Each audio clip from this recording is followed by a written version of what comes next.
একটা কলকাতা কর্পোরেশন করবে, এটা 1 নম্বর। 2 নম্বর হচ্ছে যতক্ষণ মার্কেটটা তৈরি না হচ্ছে ততক্ষণ পাশে একটা জায়গা আমরা দেখেছি, সেখানে টেম্পোরারি একটা মার্কেট তৈরি করা হবে।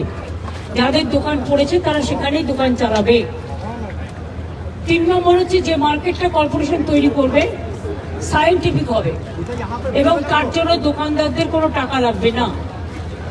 3 নম্বর হচ্ছে যে যাদের সবটা পুড়ে গেছে তাদের পরিবারকে চালানোর জন্য 1 লাখ টাকা করে আমরা দেবো, আর যার হাফ পড়েছে তাকে 50,000 দেবো।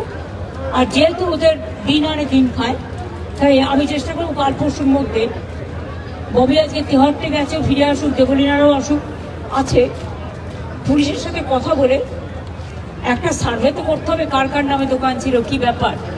সেটা না জানলে আপনি কাকে দেবেন, অন্য কেউ নিয়ে চলে যাবে। তাদের হাতে 2-3 দিনের মধ্যে আমরা 10,000 টাকা করে দিয়ে দেবো, যাতে তারা আপাতত তাদের সংসার চালাতে পারে, আর তার মধ্যে আমরা শিফটিংটা করিয়ে দেবো। আর একটা বিষয়, সেটা হচ্ছে দোকান পুড়ে গিয়েছে, সেই জায়গা থেকে দাঁড়িয়ে এই দোকানগুলো আমি যেটুকু জানি আমি ততটুকু বললাম। দিদি, সম্পূর্ণরূপে কেএমসি থেকে কলকাতা কর্পোরেশন সম্পূর্ণটা রিনোভেট করে দেবে? হ্যাঁ রে বাবা, করবে।